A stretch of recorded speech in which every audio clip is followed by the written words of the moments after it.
Halo sobat semua, jumpa lagi bersama saya di channel Teknisi Jungkring. Video kali ini saya kedatangan HP milik subscriber, Poco X3 Pro. Ya, lagi-lagi Poco X3 Pro ya. Sudah saya buatkan konten 2 kali tentang Poco X3 Pro. Kenapa saya buatkan konten lagi? Karena yang masuk memang masih sering didominasi oleh seri Poco X3 Pro ini. Poco X3 Pro dengan kode pengiriman EM2603BC. Coba kita cari tahu riwayatnya seperti apa. Assalamualaikum Pak, saya yang kemarin DM di Instagram Teknisi. Sebelumnya saya tertarik lihat di YouTube Antum. Jadi saya berharap Poco X3 Pro saya masih bisa hidup kembali.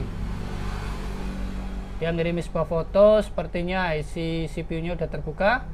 Kemarin yang diservis itunya katanya dipanasi atau apa saya lupa. Terus habis HP bener, saya pergi keluar kota setelah 5 jam. HP mati lagi, terus saya usaha tak cas terus. Habis beberapa hari balik ke counternya, katanya gimana saya lupa. Jadinya Poco X3 Pro kondisi seperti di foto, awalnya mati. Intinya itu ya. Jadi Poco X3 Pro. Oke, jadi ini HP-nya sudah sampai sini, sudah dibongkar oleh rekan saya. Kita coba dari awal dulu dengan konsumsi arus pengecasan. Kita hubungkan ke pengecasan. Ada konsumsi arus 0,1 ampere. Dan kita akan cek bagian mesinnya seperti apa kondisinya. Dan ya, memang benar sekali bahwa HP-nya sudah dilakukan atau dipanasi ya, sepertinya pada bagian IC RAM. Kita lihat menggunakan mikroskop supaya lebih jelas. Jadi ini dia kondisi mesinnya. Penutup area CPU sudah dibongkar dan sepertinya ada bekas fluk. Kita cek.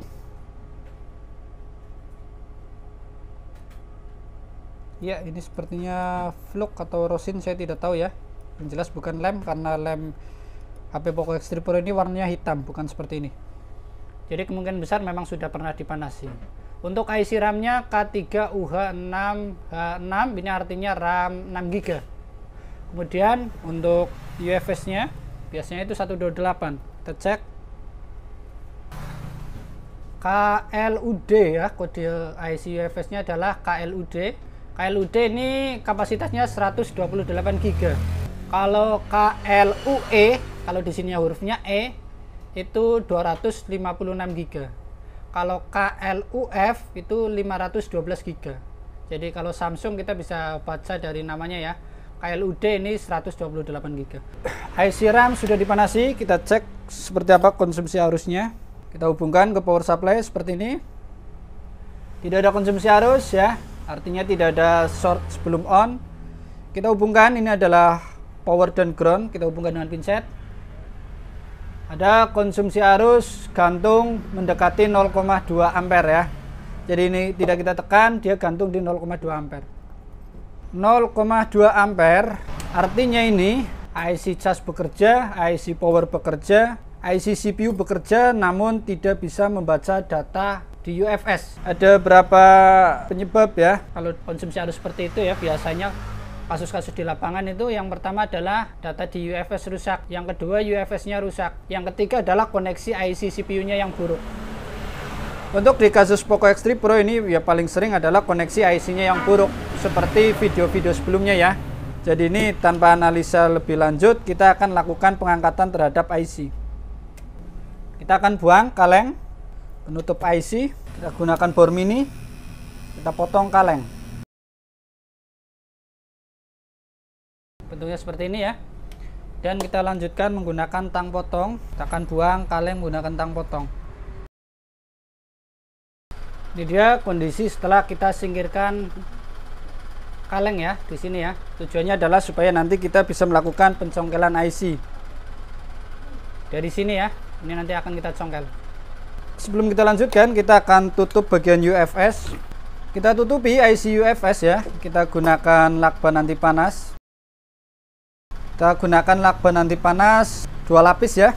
Tujuannya adalah untuk melindungi IC UFS supaya dia tidak kepanasan. Karena kalau IC UFS sampai kepanasan bisa mengakibatkan koneksi IC UFS-nya buruk. Jadi kita harus kerja 2 kali. Selain mengangkat RAM dan CPU, kita juga harus mengangkat IC UFS. Jadi lebih baik kita tutupi saja IC UFS-nya. Lebih parahnya lagi, karena kepanasan, data di UFS itu juga bisa rusak. Makanya kita tutup seperti ini ya. Berikutnya kita akan singkirkan lem yang ada di tepi IC. Ini kan di tepi IC ada lemnya ya.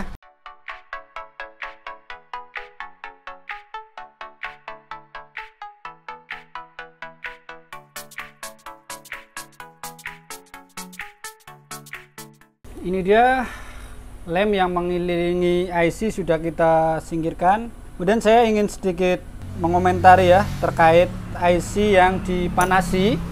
Yang pertama terkait menggunakan flux. Flux ini berguna untuk membantu mempermudah timah itu meleleh. Kita tahu bahwa di bawah IC ini ada timah yang menghubungkan IC dengan PCB. Dikasih flux supaya timahnya mudah untuk meleleh.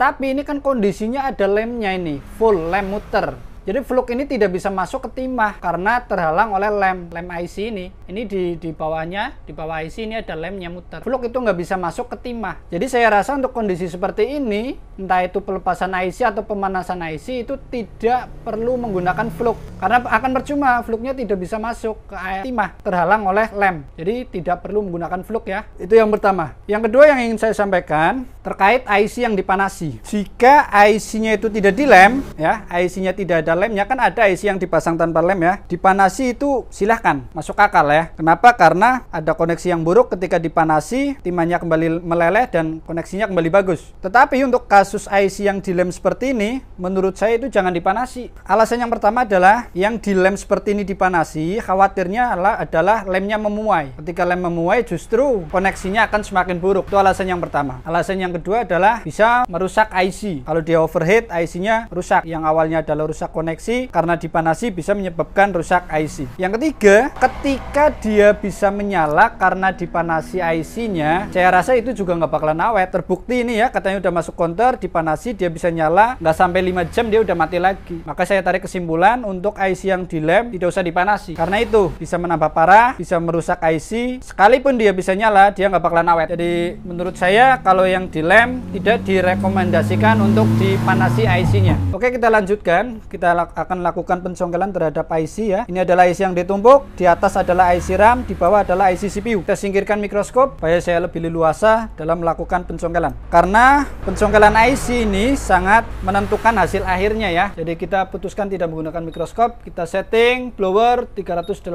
anginnya 50, kita panaskan perlahan, kemudian kita congkel IC RAM. Ini dia IC RAM sudah tercongkel ya. Kita akan lanjutkan pencongkelan IC CPU. Dan IC CPU juga sudah ikut tercongkel ya, ini sudah terangkat.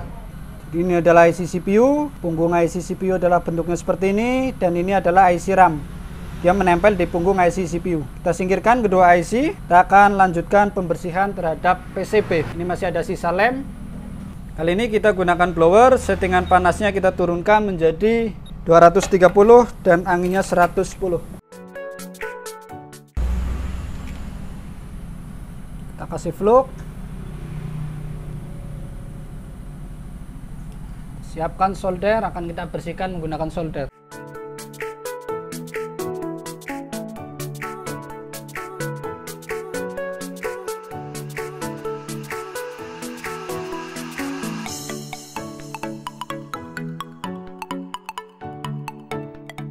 Setelah kita bersihkan, ini kan menggunakan solder dan solder wick, masih belum rata ya.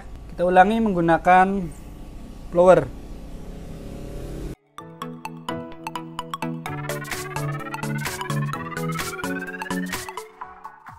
Lem dirasa sudah cukup tersingkirkan ya. Tinggal pemampang kaki di sini belum rata, kita kasih flux dan kita kasih timah pasta. Dan kita bersihkan menggunakan solder wick.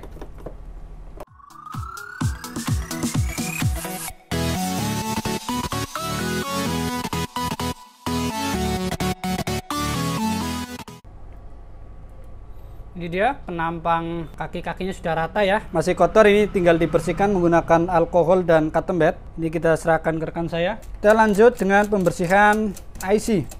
Ini ada IC RAM, akan kita bersihkan.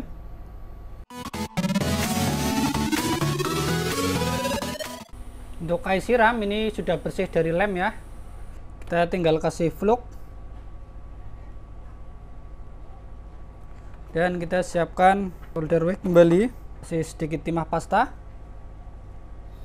Kita akan membuat kaki-kaki IC itu menjadi menyala lagi. Ini kan tidak menyala ya, kotor. Kita gunakan solder seperti ini.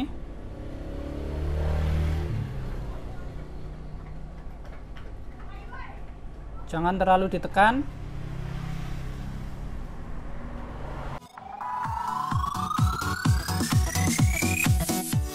Ini dia IC RAM sudah kembali menyala pemampangnya ya. Ini tinggal dibersihkan dan lanjut ke pencetakan. Sebelumnya kita akan lanjutkan pembersihan pada IC CPU. Ini adalah punggung daripada IC CPU. Lemnya akan kita singkirkan dengan blower.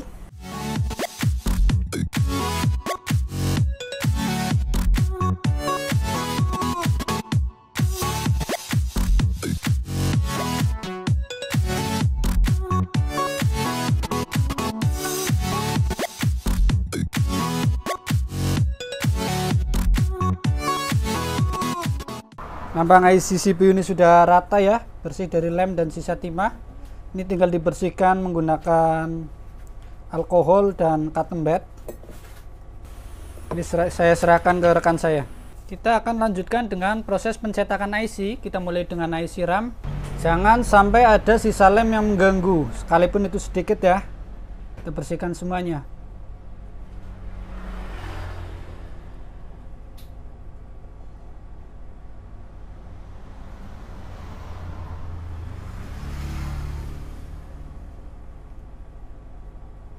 Karena sisa lem di tepian seperti ini bisa mengganggu proses pemasangan.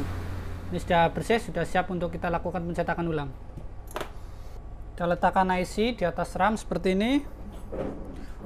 Di atas tisu maksud saya. Kemudian kita kasih cetakan IC di atasnya. Kita kasih timah pasta.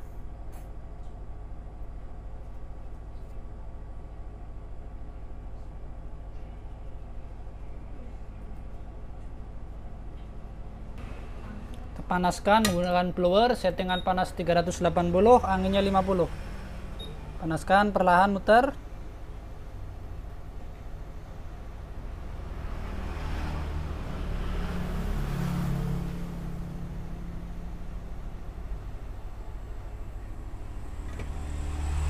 Nampaknya seperti ini. Kita akan kasih timah pasta lagi.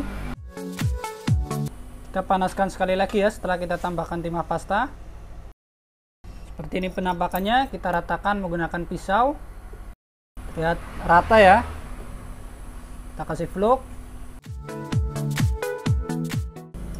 Sudah terlihat sangat rata ya. Lalu kita panaskan sekali lagi dan siap untuk kita pasang. Dia penampakannya ini sudah siap untuk dipasang. IC RAM ya. Kita lanjutkan dengan pencetakan IC CPU. Ini adalah punggung daripada IC CPU. Akan kita bersihkan lagi.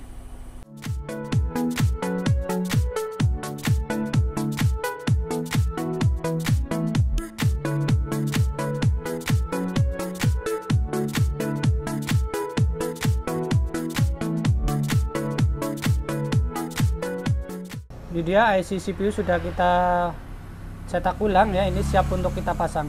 Kita siapkan mesin. Kondisi mesin juga harus benar-benar bersih ya, terutama di bagian yang akan kita pasang IC-nya. Tidak boleh ada sisa lem supaya tidak mengganggu proses pemasangan. Jika sudah, kita kembali pasang ini IC CPU. Kita lihat di tepi ada batasnya ya, sebagai patokan kita pemasangan IC. Kita akan kembali pasang tanpa menggunakan mikroskop. Gunakan blower, settingan panas 380, anginnya 50.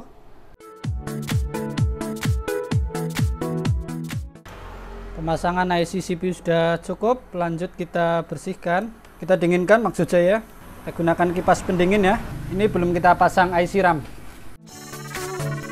Berikutnya, tanpa IC RAM tapi sudah terpasang IC CPU ya. Kita akan hubungkan mesin ke power supply. Kita akan lihat konsumsi arusnya seperti apa.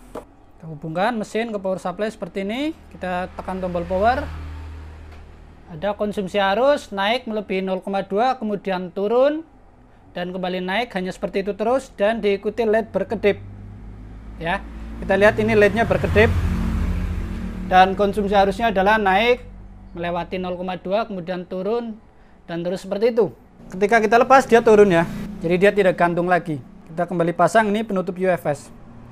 Kita kasih penjelasan. Dengan konsumsi arus seperti itu, syarat HP normal sudah terpenuhi. Saya katakan ini adalah syarat HP bisa menyala normal sudah terpenuhi. Jadi ini bukan jaminan HP-nya pasti normal ya, tapi syarat HP untuk normal sudah terpenuhi dengan konsumsi arus seperti itu. Dan lanjut kita pasang IC RAM. Apabila konsumsi arusnya belum seperti itu ya, itu berarti kita jangan dulu pasang IC RAM. Masih ada masalah, baik itu di IC CPU maupun IC UFS. Nah, tadi kan sudah sampai syarat IC normal sudah terpenuhi, makanya kita lanjut pasang IC RAM. Kita pasang IC RAM sesuai titiknya. Titiknya dari mana? Oh ya, kita kasih lihat ya. Ini kan ada titik nih di CPU, ini ada titik di RAM. Berarti seperti ini. Kita sesuaikan titiknya ya, antara CPU dan RAM. Di MediaTek juga sama, ada titiknya. Lanjut kita pasang tanpa menggunakan mikroskop. IC RAM sudah terpasang, kita dinginkan menggunakan kipas. Jika dirasa sudah cukup dingin, kita akan kembali hubungkan ke power supply seperti apa konsumsi arusnya. Dia melebihi 0,2 kemudian turun dan LED-nya berkedip. Sama seperti saat kita belum pasang IC RAM ya. Ini artinya syarat HP menyala normal sudah terpenuhi. Tapi bukan jaminan HP-nya pasti sudah menyala normal ya. Sekali lagi, konsumsi arus demikian adalah syarat HP bisa menyala normal, bukan patokan pasti HP sudah normal. Berikutnya kita pasang mesin ke perangkat. Kita akan coba hubungkan pengecasan. Tadi di awal adalah 0,1 ampere ya. Sekarang udah naik 1,1 ampere. Muncul baterai kehabisan ya. Kita tunggu dia sampai 1 ampere. HP muncul logo Poco dan dia tidak mau muncul persentase baterai. Saya rasa ini HP belum normal ya. Kita tahu dari awal HP masuk dalam keadaan IC-nya sudah dipanasi, baik RAM, CPU, dan UFS. Sehingga ini kecurigaan saya, kita perlu memperbaiki koneksi IC UFS juga ya. Namun karena saya udah jam istirahat, kita akan skip dulu ya. Jadi ini hanya logo Poco seperti ini ya. Kita akan break dulu, kita istirahat karena udah jam 12. Nanti kita lanjutkan dengan pengangkatan IC UFS. Baiklah, saya sudah selesai istirahat. Ini akan kita lanjutkan pengerjaannya ya. Jadi kita akan lanjutkan dengan pengangkatan IC UFS ya. Kita akan rebaling juga IC UFS nya. Seperti ini penampakannya ya. Setelah kita buang kaleng penutup UFS, jadi ini akan kita angkat, kita cetak ulang, kemudian kita lihat seperti apa hasilnya. Prosesnya sepertinya akan saya lakukan dengan cara dipercepat, karena prosesnya kurang lebih sama ya dengan proses pada IC RAM CPU.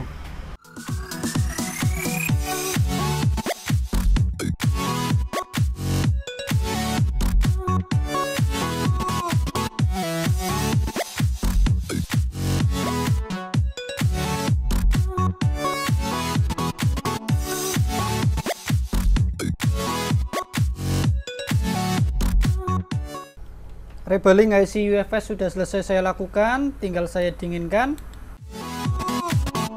Tadi di awal kita rebaling RAM CPU, dicas hanya muncul logo Poco, tidak muncul persentase baterai. Kita hubungkan ke pengecasan, ada konsumsi arus 1,3 ampere, 1,6 muncul logo Poco. Kita tunggu dulu sebentar. Dia muncul persentase baterai 53% ya. Ya, 53%. Kita coba tekan tombol power. Muncul logo Poco, kita tunggu apakah dia bisa sampai ke menu atau tidak.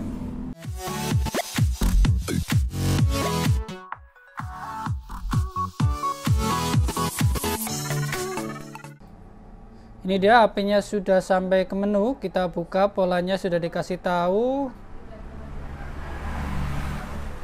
Ya, dia loading home screen.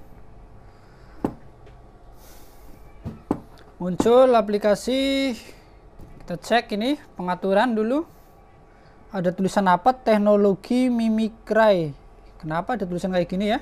Technological Mimikry. Tema atau apa ini di layar? Saya agak heran ada tulisan seperti ini.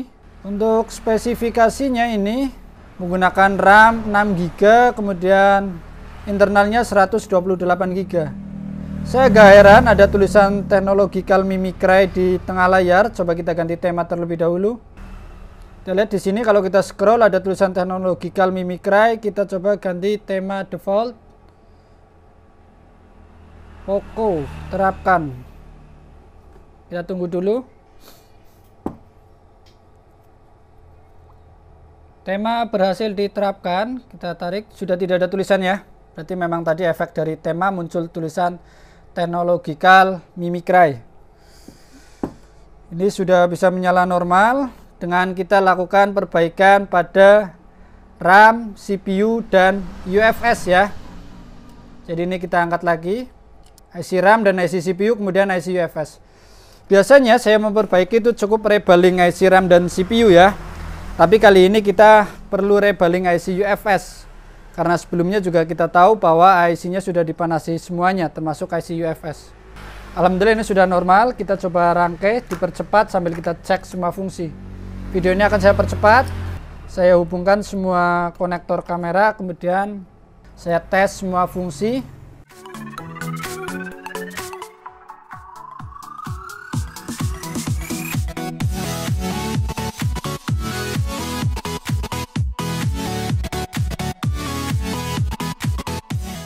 Semua fungsi sudah kita tes, semuanya sudah normal.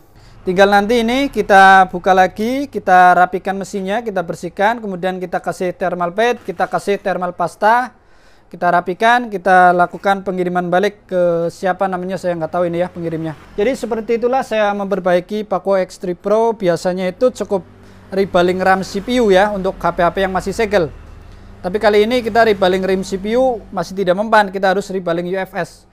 Karena kita tahu masuk dalam keadaan IC sudah dipanaskan semuanya. Jadi kita buat konten Poco X3 Pro ya walaupun membosankan ya, angkat RAM CPU, tapi nggak apa-apa karena memang untuk kali ini kita kebanyakan yang masuk adalah HP-HP seperti ini, penanganan RAM CPU. Ada kemarin 70 unit dalam 1 bulan ya, 70 unit lebih hanya untuk satu tipe ini, Poco X3 Pro.